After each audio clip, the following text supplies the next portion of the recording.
ơn đến hai tha khẩu ơn đi hỏi lên hai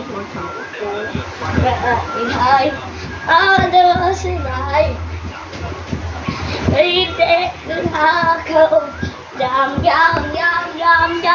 ai ơi thứ hai đi nữa tha khẩu sư ta một nghĩ cái cà rốt mua cà rốt đây vậy chúng ta sẽ trồng xuống. Wow, cây to quá, chúng ta phải hái tích vẫn dòng đi cô rồi. Ôi một thiếu quá là nhiều.